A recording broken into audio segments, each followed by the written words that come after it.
There we go. Good morning to everyone, and welcome to the first live edition of the Market Brief. So during this session, as always, we're going to break down markets from a fundamental and technical point of view, and I will be answering all your questions and also assisting you with your analysis. So before we get started, I have a quick question for you. What do politics, Bitcoin, and Wall Street all have in common today? Well, to be honest, they are all on a wild, emotional roller coaster, and none of them remember to buckle up. So this is everything from Tokyo's political drama to Bitcoin's billion-dollar whiplash and the Dow Jones comeback, which is worthy of a Hollywood sequel. So we have a lot to unpack during this session. So I do see I already have some messages coming through saying good morning. I'm only a gold trader and loving the new highs. Absolutely. We will actually have a look at gold if you guys want to as well. So let me know if you want me to have a look at gold. We'll go through the analysis on gold as well.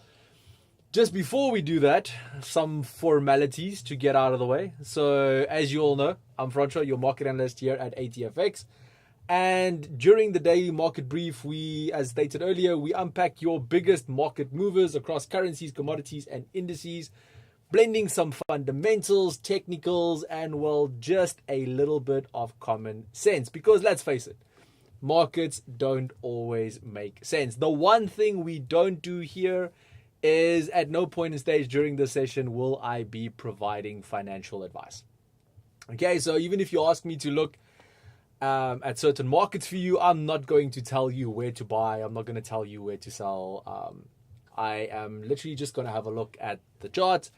I will provide some setups. We will answer some questions, and then we will go from there on forward. I do see, however, we have some people logging in already. Please remember to click that like button. I would really appreciate that. And secondly, if you have not subscribed, you will not be able to comment or ask me questions. So please remember to subscribe to the channel, and then you can start popping in everything from there. So I see Dennis is here as well. Dennis, welcome. Probably the most consistent person to comment on any one of my videos, I must say. And I honestly love the comments that Dennis normally puts on my videos. He has his own attendance register by now. So yes, absolutely love that as well. Let's kick things off today with some currency news. I see our viewers here are growing a bit, so that's also fantastic. So we're going to be here a while, so you can pop in questions. I'm going to answer all of them. We're going to go through the markets. We're going to look at everything from that point of forward. But as I said, let's kick things off with currencies. And today I want to discuss USD/JPY. So specifically, if we're looking at the Ninja at the moment, if you think politics only cause headaches from Parliament, try being the yen this week. Okay, so if you have a look at the moment, Japan's currency is wobbling near 152 per dollar, extending its losing streak as political uncertainty has gripped Tokyo. And this is primarily after Japan's Komeito party, I hope I'm pronouncing that correctly, just dramatically pulled out of the ruling coalition. So investors are questioning whether the new prime minister, said to become Japan's first female prime minister, can actually push through her policies. Now, on top of that, the finance minister has stepped in to calm the nerves of everyone, saying that Japan's situation isn't that old playbook anymore. Okay, inflation is their new problem, not deflation. But he also warned against rapid one-sided currency moves. So what does this mean? It basically means that the ministry's watching the yen's side very, very closely. Okay. Now, meanwhile, on the US side, the US dollar remains strong at the moment amid easing trade tension between Trump and Yi. So, well, if you have US and China, let's put it that way. And both are reportedly planning to meet this month. So while Japan's political drama plays out like a soap opera at the moment, the US DJPY is caught between that global sentiment and local chaos. That being said, let's look at some charts and then I'll answer some comments as well, and then we'll look at a few additional things from there. So having a look at the USD JPY chart here at the moment. So as you can see, on the day, it has dipped to around this 152 level, but it is still dancing near those recent highs, which we can see up here. Now, if we break above, I would say these high points here at 152.7, then we could potentially come back to retest this previous high point here at 153.3, and this is also last week Friday's high. Now, if we look at the downside here, 150.9 could act as our current key support. As you can see, when this level was broken, literally just charged off from there. There was some consolidation that took place here. Market dropped to just before it on Friday, and obviously over the weekend, Trump changed his tune a little bit, and that obviously created a big jump in the markets here as well. Now, there is quite a few additional supports that it could also potentially go to test, but personally, I believe that stronger buying interest could potentially pop in here around this psychological 151 level, which also lines up with this 200 hourly EMA. Now, basically, in short, unless Tokyo gets its political script together, the yen might keep playing the underdog at the moment. So, that being said, I have a question for all of you. So, let me know in the comment section. Do you think that the Bank of Japan will actually step in to defend the yen, or will politics get in the way? Remember, especially first female prime minister coming into play now as well. And I mean, if you have a look at the Japanese culture, it's a very male-dominated culture in that essence as well. So, yes, drop your thoughts below. I will definitely love to hear from every single one of you. So, okay, that's actually an interesting one. Let's unpack that a bit more. I do see I have some more morning, so love that. It's been hectic for me, but I hope to be a dentist also having my own attendance registered. I love that. Okay, so what is your view concerning that? Okay, the gap specifically. Okay, cool. So let me zoom in here a little bit, and then, okay, wait, let me see which gap we are referring to, because USD JPY currently has two gaps. 147.7. Okay, so that's the one down here. To 149. Okay, so we're talking about the bottom gap here at the moment, which is from, well, basically 2 weeks ago. Now, obviously, if you followed, and I know you have, if you followed my sessions where I explained everything regarding smart money concepts and the way I trade using price action and so forth, whenever we do see gaps like this, this normally creates what is known as a fair value gap.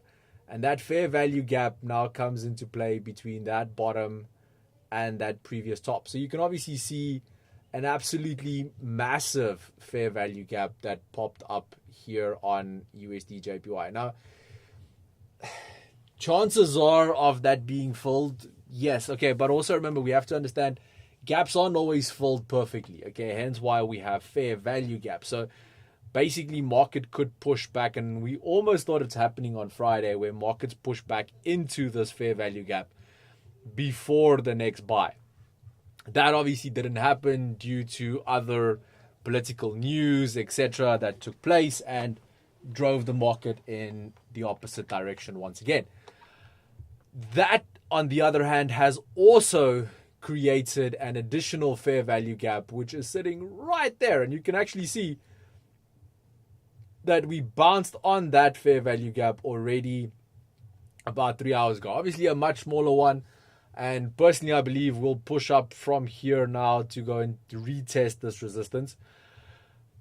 Long term, though, because remember as well, that's quite some area down, if I can make it, if I can put it in such a way. So looking from a longer term perspective, there is definitely a possibility for this currency pair to come back down, fill these orders that it missed down here, and then continue that uptrend, especially if we can see, intervention from the Bank of Japan. And we have seen these interventions in the past. Now, that intervention specifically, so that's when I say we do get an intervention from the Bank of Japan. That specific intervention could actually push the market into this fair value gap, trigger orders, and then proceed back up. So, and on that end, that could actually be a really, really great setup for most. Okay. Dennis, I do hope that answers your question on that end. Let me know as well. So, fun things. Maybe this breaks the tide. Possible. I think they will interfere.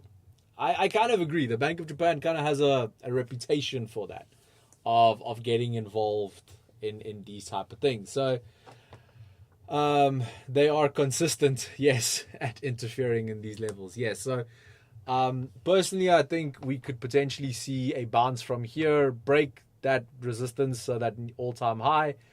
It might push up a little bit more. Maybe they do like psychological levels as well. So it could push up to that 154 level. And if we then see an intervention, that could actually drop it all the way back down to the zone between 149 and 147.5. So into that fair value gap, from of which we could then potentially see the next leg upwards from there as well. So yeah, just some options there as well. And definitely some opportunities that could be, on the horizon at that specific point. But yes, as I said earlier, let me know your thoughts. I got some responses. We have a lot more people here, so you guys definitely let's interact a bit. If you have any analysis you want me to specifically look at, also ask. So I'll be happy to look at that for you here today as well. Okay. So let's move on. Second topic I wanted to discuss today is Bitcoin, so cryptocurrencies. Now, investors have had a massive week on cryptos at the moment, and it's already only Tuesday. Okay. So on Friday, Bitcoin saw a 10% plunge. Now, if you don't really understand how big 10% on Bitcoin at the moment is, if we have a look at all crypto positions, of which Bitcoin makes up the largest part, it nearly wiped out $19.2 billion in crypto positions. Now, to put this into perspective for you, the COVID market crash was only 1.9 billion US dollars. So this is almost 10 times larger of a crash for cryptos than the actual pullback that we saw with COVID. So, but if we have a look today, well, even over the week so far, Bitcoin has clawed its way back. It's currently at 114,000. So if you think of it, this is kind of the equivalent of getting hit by a truck and then fixing the dent overnight, So the chaos obviously started on Friday with President Trump threatening 100% tariffs on Chinese goods, which, for lack of a better word, sent traders running for the exits faster than they could say liquidation. But over the weekend, Trump softened his tone a little bit, assuring markets that everything will be fine. Classic, obviously, Trump, one tweet can move mountains, or maybe in this case, wipe out millions of traders. Because apart from the fact that it wiped out 19.2 billion, over 1.6 million accounts, 1.6 million accounts were liquidated in 24 hours. Now, this is currently the single biggest daily purge in crypto history. But here's what's interesting, okay? Even though we had this massive purge of retail traders, institutional demand actually stayed very strong. ETFs actually recorded $2.7 billion in inflows last week. So, yeah, as retail traders were panic selling, the big players were bargain hunting. So, if you have a look at companies like Mara Holdings or Strategy, if you don't know who Strategy is, formerly they were known as MicroStrategy, they've added hundreds of coins during this specific dip. Now, it's like Wall Street looked at the fire and said, perfect time for a buy. It's about the only way I can put this. Now, let's have a look at the charts. I will answer some questions as well. Maybe we'll have a look at some different markets as well. Look at some potential smaller setups that I've been eyeing. And then we can go from there on forward. Now, let me just pull up Bitcoin here at the moment and then head over to the charts. Now, yes, Bitcoin recovered back up to that $114,000, $115,000 level. Today, it hasn't had the best of days, okay? It dropped all the way back down to now trading at 111,750. So we're back under 112,000. Now, if we have a look on the daily, starting off there, here we can see the RSI did bounce off these oversold levels and is on its way back up. Currently sitting around 46, 47. So there is currently here indication that is showing that the bearish momentum is fading. And if this continues, well, I was kind of aiming for this 121,000 level, but now with this pullback, we'll probably see a pullback back to the strong low here, which is sitting at around 109,600, or maybe just a little dip back to the support sitting here at 108,200 before we can then go and, retest this higher resistance level, which is at that 120,000 level. Now,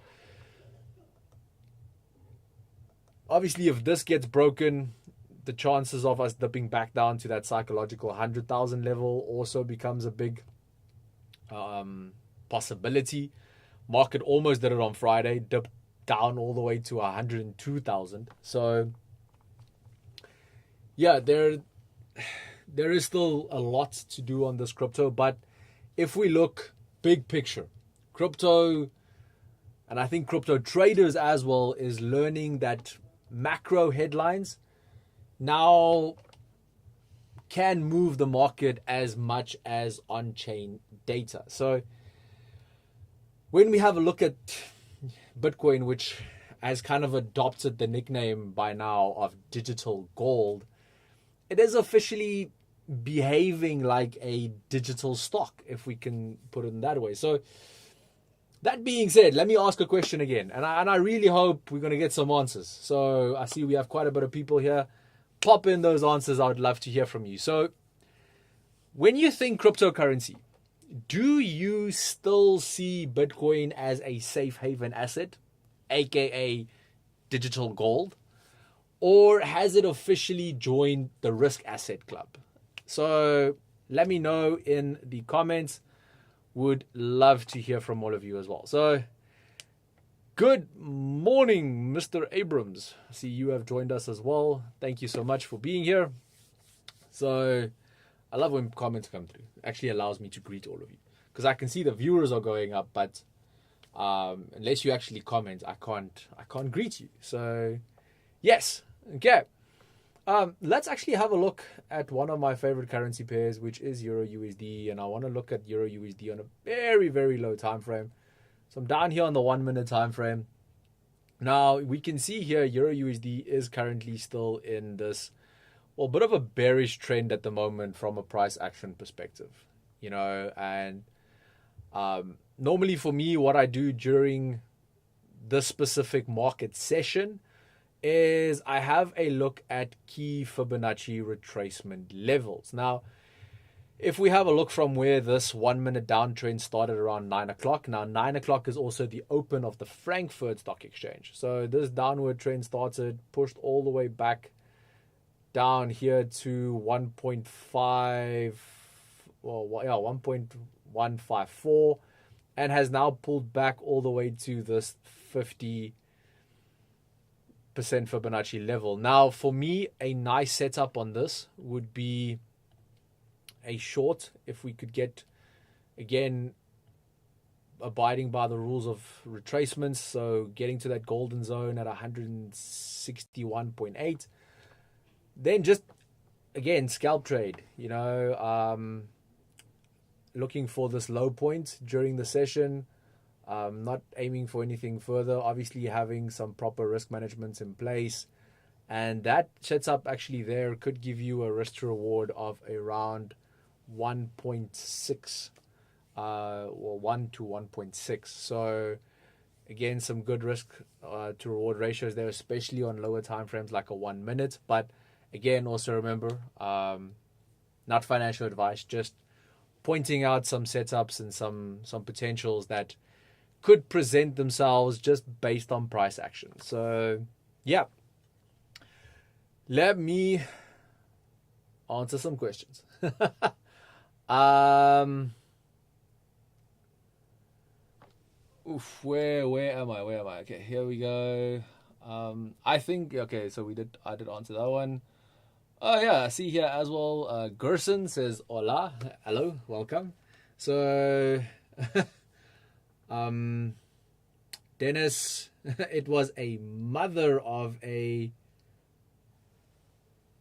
don't know what that says, but it's cool. I guess that does refer to the actual pullback. So yes,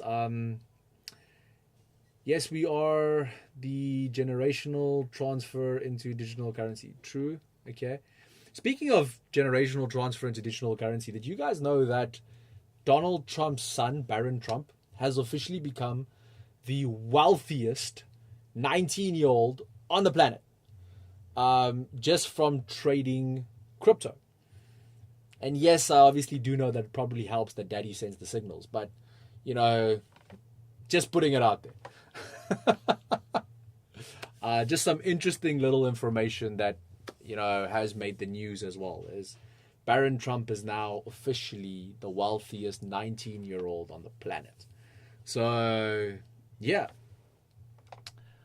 their end game is to have, yeah, did you guys meet up with the digital ID becoming mandatory in the UK?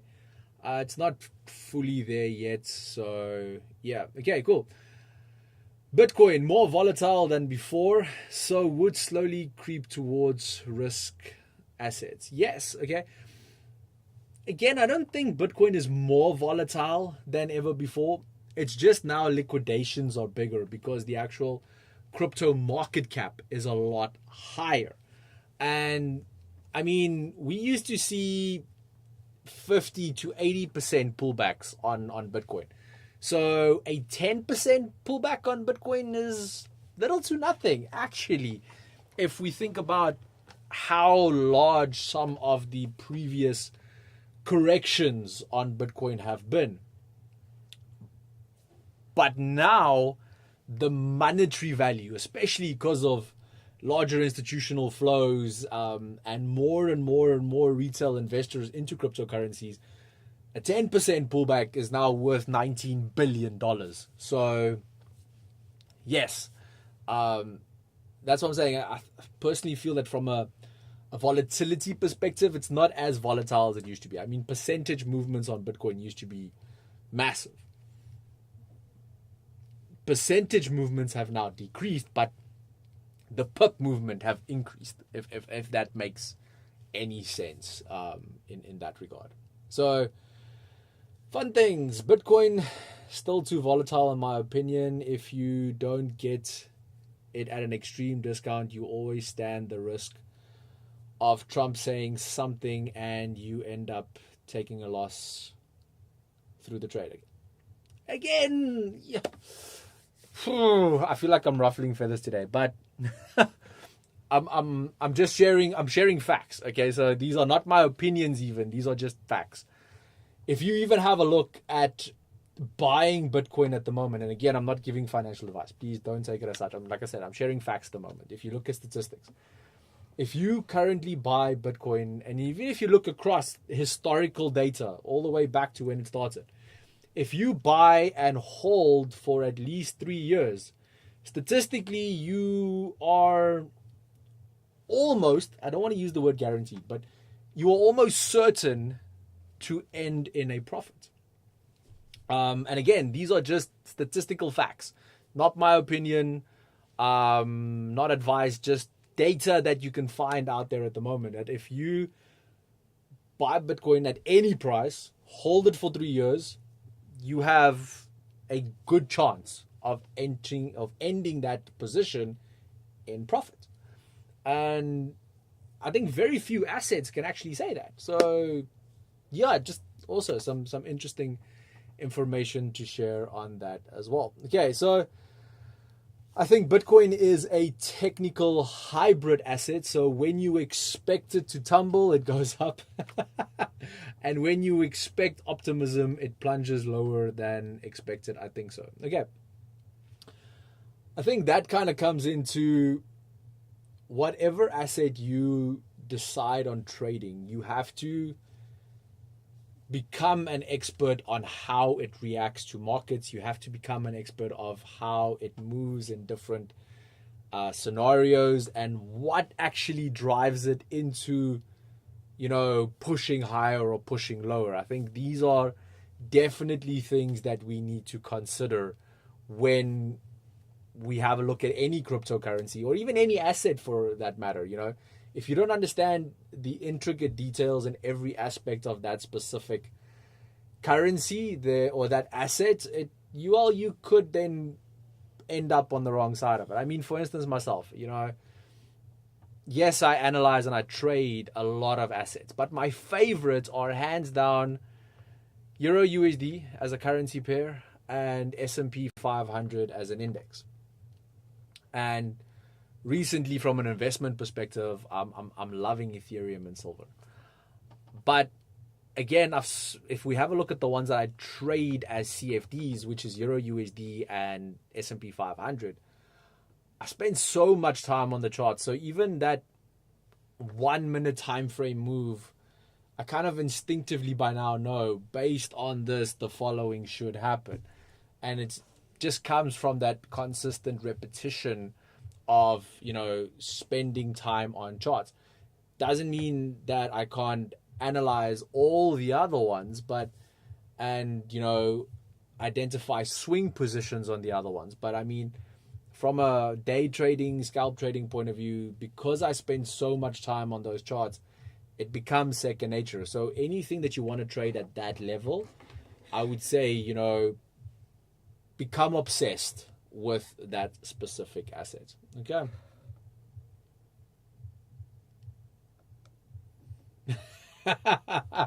Not even going to read that comment. That was just funny. You guys can go check it out yourself. Vuisile. Hi, Francois. I have an open position on Euro JPY. Will it sustain the downward trend. Let's have a quick look. So open short position Euro JPY. Okay, cool. Here we go. Let's pop on the charts. Okay, so Euro JPY has obviously pushed up higher, primarily because of everything that I discussed earlier with Japan's political uncertainty at the moment. You know, it's very much mirroring what USD JPY is doing at the moment. Now, if we have a look, there is a fair amount of resistance sitting right where we are now. Okay, so I would say if you manage your positions accordingly, you know, your sell would be very, very nicely confirmed if we can break below this smaller support here at basically 175.6. Okay, if we can, well, almost 7, like 6.8. If we can break below that level, the sell would relatively be confirmed. If we have a look on some higher time frames, I know I am still here on a very, very low time frame, because again, that was 1 minute time frame, guys. So if we do look 1 minute time frame, you know, a short push below there could push this back down to 175.3. If we look at some higher time frames, though, there is potential to push back to this actual resistance level, which is sitting here at 175.9. Now, there things become a little bit more difficult, but similar to USD JPY, USD JPY, there is this fair value gap that is still potentially needing to be filled, which the top of that is this 174.9 level. There could be a little bit of a dip in before that larger, if we go 4 hour, you see here, this larger uptrend then continues. Okay. That also being said, there is this relative parallel channel in which the market is trading at the moment. So again, you can clearly see there is an opportunity for this to push maybe to this resistance or touch the top of that channel at that 176.3 level before either breaking out and going higher or coming back down to retest the bottom of the channel, which will also then tap that fair value gap. Okay. Weezila, I hope that answers your question on that end. Let me know if that does. I would really appreciate that. Okay. So where was I? Thank you for the explanation of Bitcoin. Absolute pleasure. Agree with you with pullback percentages. Awesome. So fun things. Only if you buy it as an ETF, if you buy it as, well, or if you buy the actual currency. So you don't have to necessarily buy an ETF. You can actually, buy some coins. But yes, if you buy the CFD, swap fees will eat you up in 3 years. Yeah, so leverage will kind of not, well, most CFDs, as a CFD trader, you don't normally hold trades, for 3 years. We are talking here about larger positions that you can either do in an ETF or by actually purchasing the actual assets. Okay. And remember also, when you are buying cryptos, you don't necessarily have to buy a full coin with, $110,000. You can buy fractions of the coin as well. Okay, where are we at? Take home. Become an expert of how it reacts. Boy.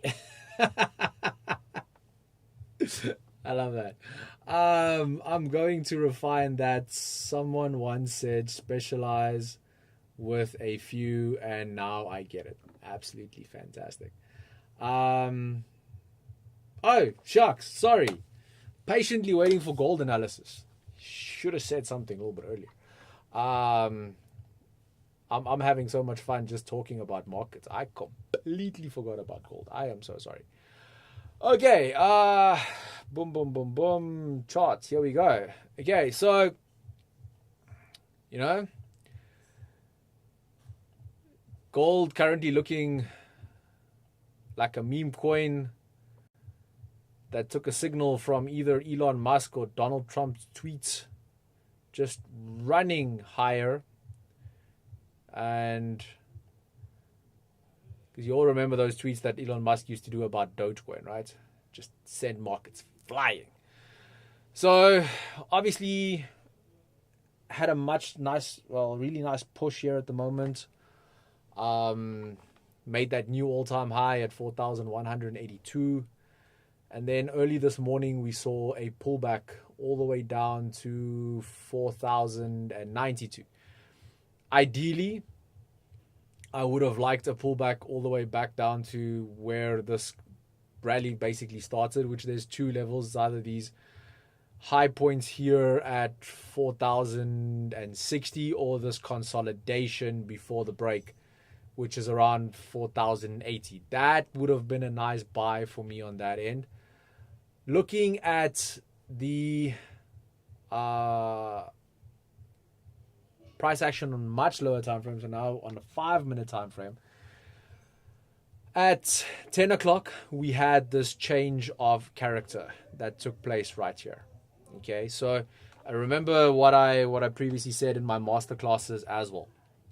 So whenever we see that initial change of character here, before you can enter a trade, you wait for it to bounce, and you can obviously see where it did bounce. On 15 minutes, there is a smaller support level here.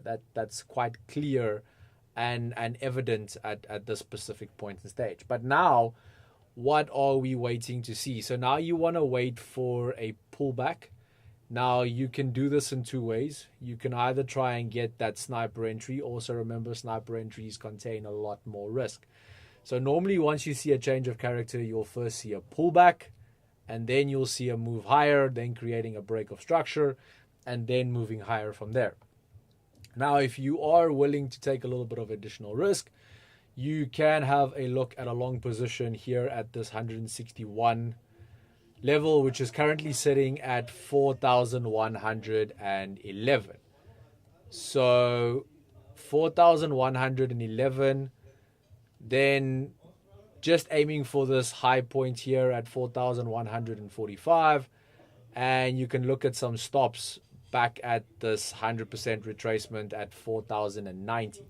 So these are some options if you are looking for that sniper entry. Or on that side, you can wait for the pullback, after which you can then wait for it to push back higher, get that break of structure here at 4,145, and then look for long positions from here, aiming for either those high points. Obviously, you're going to have a little bit of a larger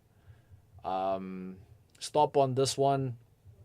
So to get some proper risk management, a nice target might be this higher resistance, which is sitting at 4,220. And that would kind of give you a 1 to 1.4 ROI if you're looking at it from that point. If you are wondering how I actually got that higher resistance, all I did is I took this leg that we have here, which is this massive rally that we've had on gold, take it from the last break, so which was here, drew my FIB all the way down to here, and then you could see that 123.8 Fibonacci extension level, which then lines up with that higher resistance that I posted there. So it's more of a extension level resistance. It's basically how I got that one. So yeah, okay. Shiraz, I hope that helps. let me know. So yeah, what else do we have here? I'm waiting for a pullback before buying gold again, but FOMO be lingering in my mind. Well, I hope that I basically just showed gives you some nice pullback levels to maybe have a look for. I mean, I gave quite a few options of what you can look for. There's that higher pullback to that 4,060 level. There's the scalp pullback. So there are a few options. Just as always, please remember to manage your risk, and also to remember that I'm not providing advice. If we're covering those two bases, we are good. Okay, can you add more insight on mastering a few pairs? Okay, I will do my best. What can you say about indices and the way forward on macros? I was actually going to talk about that just now, so we'll get to that. Vuisile, thank you. Your analysis is also my view. Just want to confirm from professionals. Oh, appreciate that. I see. Nice. Thank you. FOMO. Guys, FOMO is real when it comes to trading. That fear of missing out, that just longing to want to be a part of the market is one of the biggest killers for traders. Okay. Let's discuss equities a little bit. Specifically today, I want to touch on Dow. So US30 was my instrument that I also added into the mailer that went out to all ATFX clients this morning. And, if we have a look at that one at the moment, over on Wall Street, the Dow has rallied, I think this morning, roughly 590 points, if I remember correctly. Well, this was also to the latter part of last night up to the close. Which also caused it to close 1.3% higher after Trump's change in tone on China. So, yes, if we think about it, this is kind of the weird part at the moment. The same guy who tanked the market on Friday managed to lift it on Monday. So, talk about mood swings. But if we do have a look at equities, and again, when you are trading indices, you have to understand that there are a lot of additional things that go into that. So we have to understand some of the larger companies and so forth that also move the market. So especially if we're looking at things like Dow, I mean, Nike jumped 3.3% yesterday. Goldman Sachs jumped 3.1% yesterday. Salesforce climbed 3.1% yesterday. But that wasn't even the real excitement. The real excitement came from AI and tech stocks, where we saw Broadcom surged nearly 10% after announcing a partnership with OpenAI.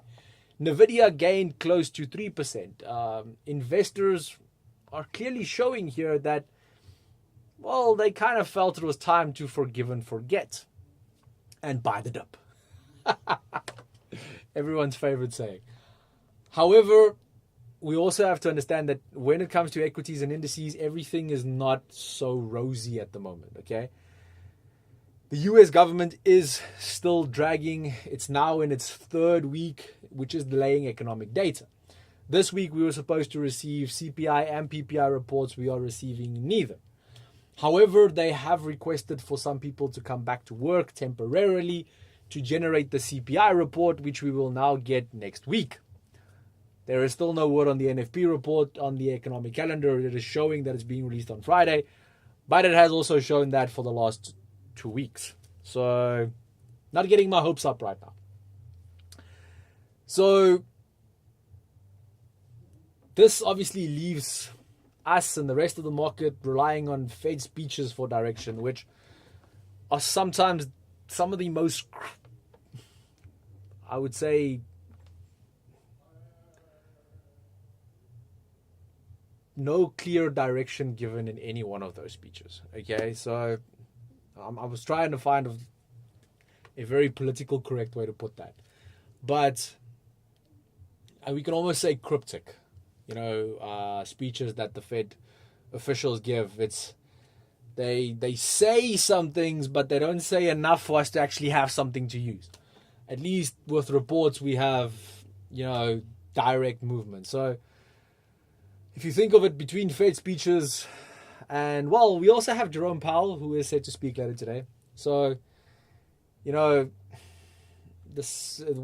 specific one will probably be very, very closely watched and dissected like a crossword puzzle almost. So, yeah, there is quite a bit going on in the equity market as well. We can also have a look at the charts at the moment here I'm going to start on a bit of a higher time frame, just so that we can, see what is going on currently. I must maybe actually just put the chart on, right? Yeah, there we go. Now, Dow is on a very, very nice level for me at the moment, and this could actually be a potential setup for us to have a look at today. So, if you have a look from this candle to the open of Monday, the fair value gap was kind of sitting right there, which was triggered just now, about an hour ago. So during that 9 o'clock session, that fair value gap was actually triggered. So, and you can obviously see the market is reacting quite strongly on this and moving higher.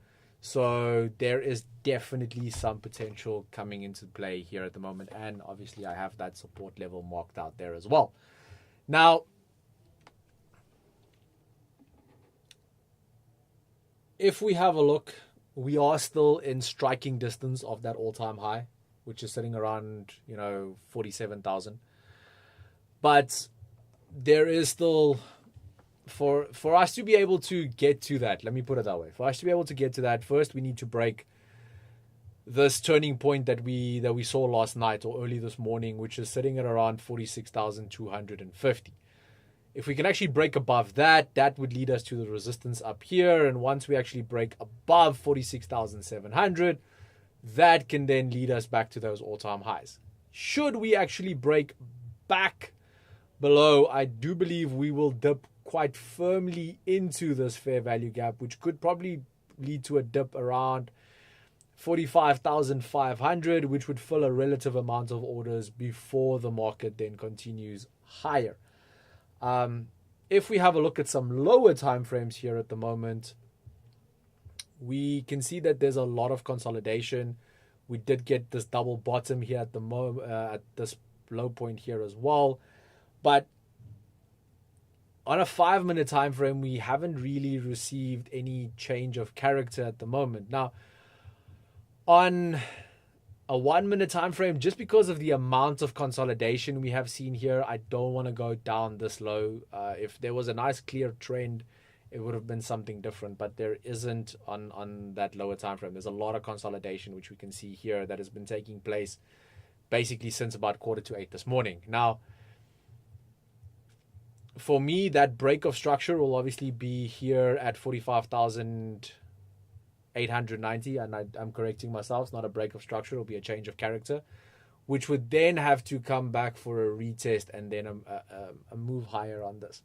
So, because at the moment we just got that spike of that fair value gap, which again, the market could go back and back and back to, full continuous orders. So, yeah, I kind of hope that answers the question of what I stated earlier with regards to there's a lot going on in equities at the moment. There is additionally on that as well, we also have to think of earnings season when you want to trade indices like US 30. I mean, this week we will see earnings from JP Morgan, Citibank, Wells Fargo. So all of this will add into this pair as well. And obviously, if Powell delivers a dovish tone later today, we could see this rally just go back up. But if he hints at any rate cuts, so any form of hawkishness, we might quickly see the body cooling back down again and, it going lower on that end. So that being said, I have a question. And then after the question, I'm going to give some time to answer so I can drink some water. Because, I've been talking for about 50 minutes straight. My throat's getting sore. I do see we have more people joining. I love that. As always, please remember to like and subscribe. Would really appreciate that. So, yes. Okay. Question that I wanted to ask. Do you think the Dow's rebound that we saw since yesterday, after Friday's drop, is the start of a new leg higher, or is it just a relief rally before earnings reality kicks in? Or as some people called it, a dead cat bounce. let me know in the comments. I would love to hear from all of you.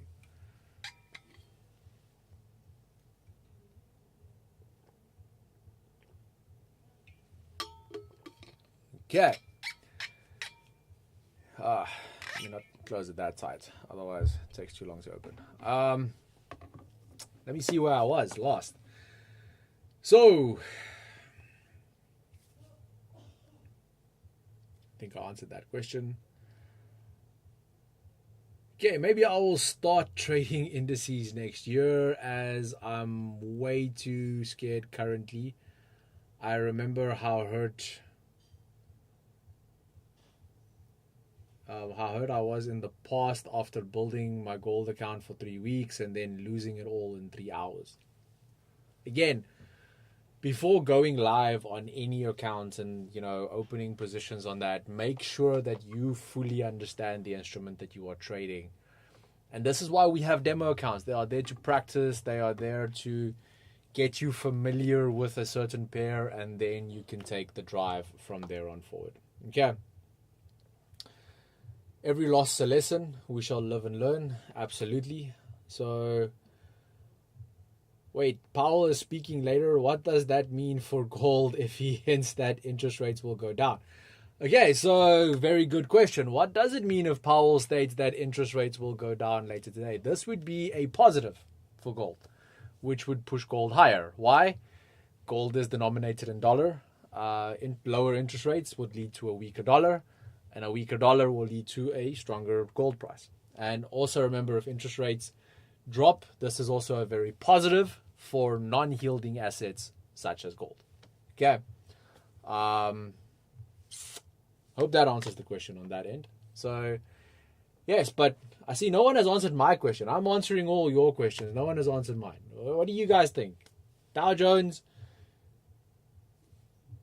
actual full reversal? Are we going to see new all-time highs again, or is just this a little dead cat bounce? Let me know. Would love to hear from all of you guys on that end as well. Let's have a look at, as I said, this is a possible, just waiting for that change of character here first before we can go further on this.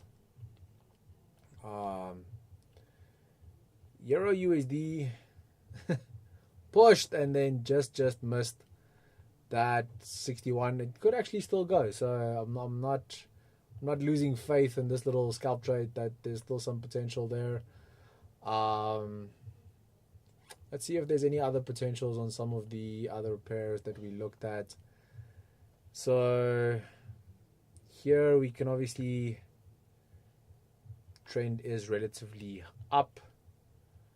So if we look at a 5 minute, there is this push here. You can maybe even look for a little scalp long position here as well. So potential setup again, if we can get a pullback back down to that golden zone, which would also then line up quite nicely with the bottom of this channel. If we add that in like that, you can see that dip lower 61 will be nice little break back to the bottom of the channel. Can place our stops here at the 100% retracement, and then just aiming to get back to that little high point there, which again gives us a nice little ROI of 1 to 1.6. So there's some possibilities there as well. This I'm a little upset with. Share some personal information. I had a pending buy order here at 6,580. So just like in that actual fair value gap, it went to 6,583 and then turned around very, very nicely. So I kind of missed that because I was busy with the live and so forth. So yeah, I'm not going to be adjusting some of my own positions while on the live. But yeah, that was such a nice little, and just missed my entry. So That hurts. I thought it will go to the round number. Doesn't look like it did, but it's okay. You know, any trade that you, let me put it the other way. I've said this multiple times. You know, rather wish you were in a trade like I am now, wishing I was in that trade, than wish you were not. Because if you're wishing you are not in a trade, it means you made a mistake, and it means things hurt. So, rather wish you were in a trade than wishing you were not in that trade. Golden rule for me. Okay. Looking at gold at the moment, again, we haven't really seen a nice pullback, but on a lower time frame, we have now seen this change of character here. So if we get a nice little, so that's perfect. If we actually get a nice break of structure here now from a price action perspective, that could then be quite a nice setup. And you can actually then, tighten your setup even. You can maybe, make your stops a little smaller on this end, which would then automatically increase your ROI as well. So you don't have to have such a large position. So, because if we're trading on a 1 minute time frame, if you're basing your trade on a 1 minute time frame, based all your other levels on the 1 minute as well, more or less. So here we can see this little pullback that we saw here to 4,130. So yeah, if we get in here at around 4,147, that should be where you get your entry. We can place an SL either just below, but that might be a little bit tight. I would push it a little bit lower to around here. Personal opinion. Again, not advice, just personal opinion. And then that's 2-to-1 ROI on this one here. So yeah, those are some options from there onwards. So this actually might be on the card just now. Okay. What else do we have here? Let me see. Okay, thank you to the moon. Old time highs, no idea. I feel you as I missed my buy limit on gold earlier as well. What time is Powell speaking? It's later this afternoon. So if we actually have a look here,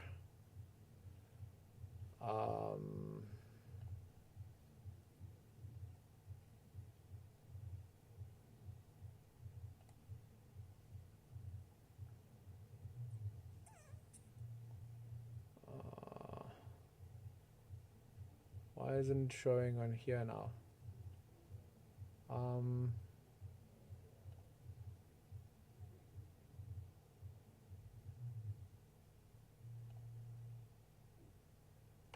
Did they move it? I did see it earlier.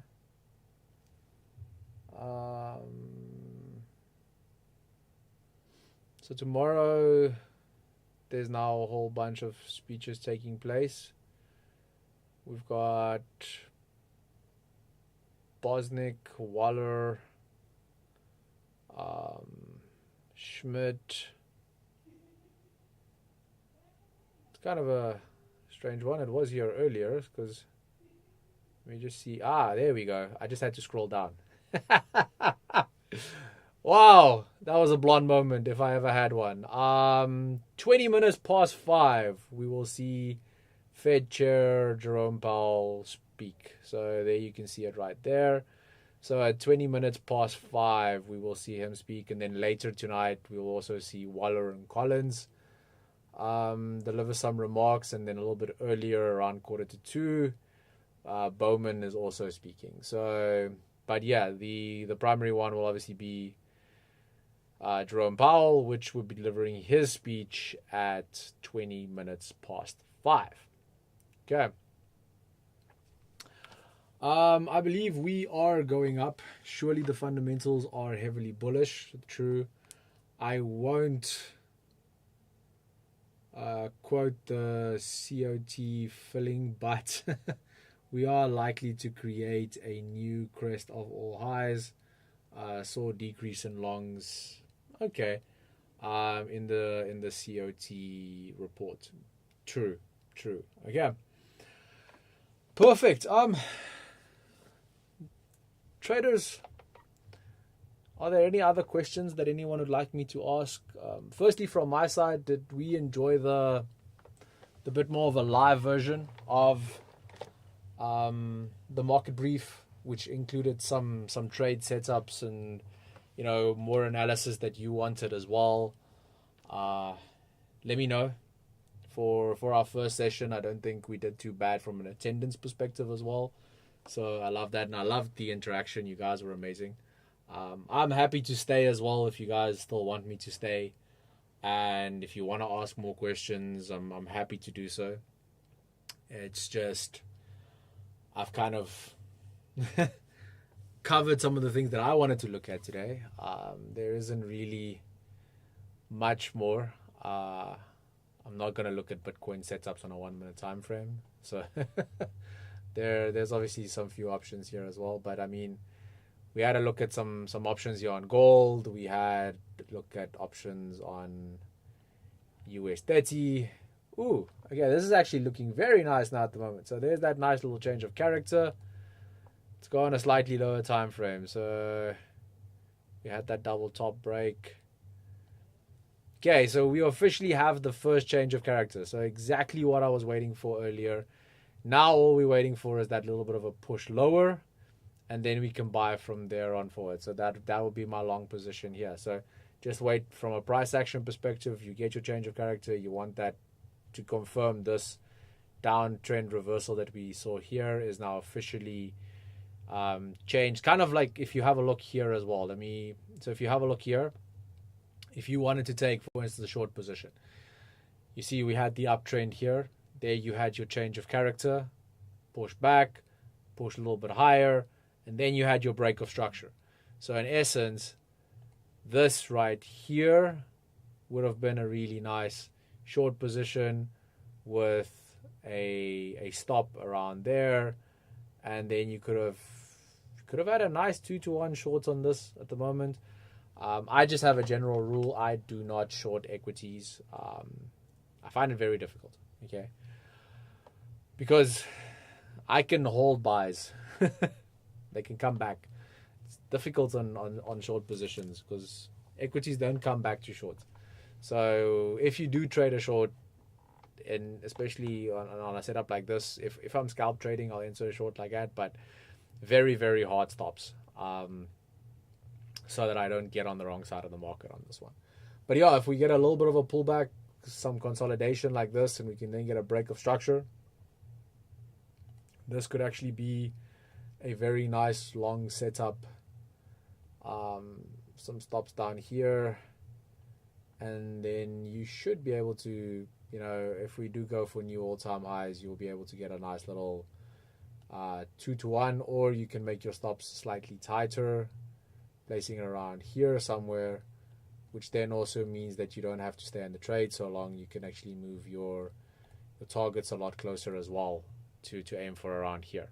Okay, so those are all options available to us here today as traders. Okay.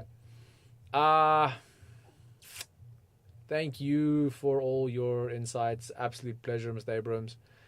Thank you for your insights during this brief. Very eye-opening and informative. Thank you. Wish it was a trade with me session, but we understand the FSCA regulations and other dynamics. So I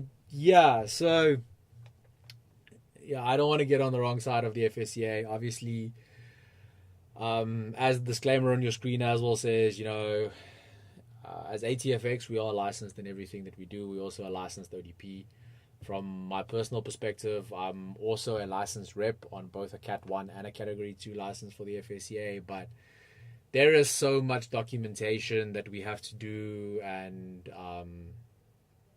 so forth to be able to do a trade with me session that just doesn't really make it worth it. So I would rather sit here and provide you guys with all the setups that I can possibly see, and you can make up your own mind, make up your decisions on what you would like to enter and what you won't like to enter. And if you want to put your stops and your targets at different places than I do, completely up to you.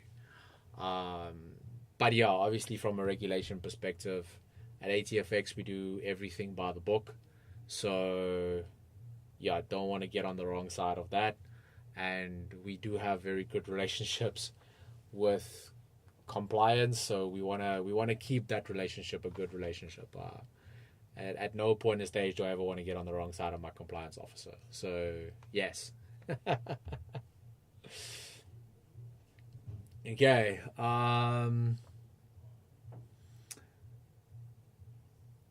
I start online teaching at 5, so we'll be working when he speaks. Just make sure your positions are safeguarded at least. Okay. I have made more money selling than buying. Very negative person, you, Dennis. You must have a positive outlook on life. Don't worry. Apparently, statistically, as traders, we instinctively see shorts a lot better than we see long positions. Don't know why. There was this whole study done on it actually. That as traders, we see shorts easier than we see long positions, and that then leads to higher conviction positions on shorts versus long positions, which makes traders leave comments such as saying, I do better on shorts. It's just because your conviction on your shorter trades are better, and you also you see better proper setups on shorts normally than you do on long positions, where to take proper long positions takes a lot more practice.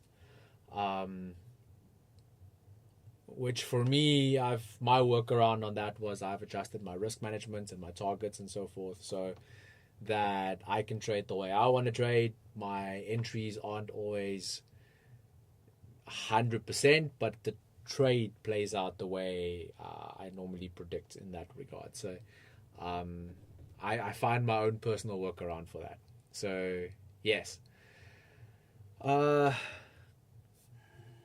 Thank you so much, bro. Just having breakfast while listening. It's been a great session. Fantastic. Love it. What is the indicator you are using? Which one? I use a few. So just let me know which specific one you are referring to, and I'll gladly show you. Okay, so, and I hate how we see shorts easier. Look at the gold swings I missed. Yes, you see there's another one. So, and this is why a lot of times institutions would beat retail traders, because as a retail trader we have to be much more precise with our entries versus what institutionals would be, because institutions can have way bigger risk management and all that kind of stuff. So they can enter into long positions just based on fib levels. They don't care where the stop is. They can hold the position and they can ride gold out to wherever. So, which is leading to a lot of those rallies and so forth. So yes, whereas a retail trader, we don't always have that amount of flexibility, regardless of how much capital we have, because we're just not on the same playing field as a lot of the institutional traders. So we instinctively have to be more precise with our entries and, get it so fine-tuned that we don't make any mistakes in that regard, and, have tighter stops and all of that in place so that we can get all those levels, or get our trades to play out in the way we want it to. Okay, so the ones with the bars on the right side of your screen. The money flow. It's actually really easy. So it is a trading view indicator. So just head to trading view if you are using that specific indicator, and the indicator is called money flow profile by Lux Algo. So yeah, it just kind of shows me as well where, based on the data that's available, where the most amount of buys and sells, or long and short positions are laying on the market. It's not a dead set 100%, as no indicator is, but it normally is a great cautionary indicator for me. For instance, let me use an example. If I pull up my chart here real quick, if you have a look here, you can see here there is a large amount of short positions sitting at roughly 46,050. Again, on the 5-minute time frame. As you change your time frame, those levels change as well, because now you can see as well, go a little bit higher time frame, where we are now, there's a large cluster of buys that is also sitting. But again, 46,080, there are more short positions even on the 15-minute time frame. So what do I use that for? Once I get into a position, for instance, this long position we're looking at here, if I get into the position at that specific level, I will start looking at taking partials. I'll start taking partials. I will lock my stops, etc., and then just let the trade play out from there. Or if it then returns, so be it. But at that specific stage, I'll take some partials and I'll let it run from there on forward. So that's kind of how I go about using the money flow indicator that is there. It also helps me to identify, certain key levels where I like to get into the market, etc. So, yeah, I hope that helps.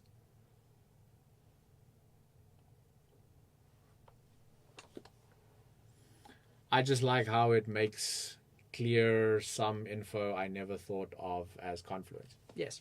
So, and that's all the indicators kind of have to be. So, I mean, even if we have a look, you'll always see there's an RSI on my charts as well, because of the fact that that relative strength just shows me where those overbought and oversold levels are, shows me when the market is starting to turn, and then when to get into the market. So,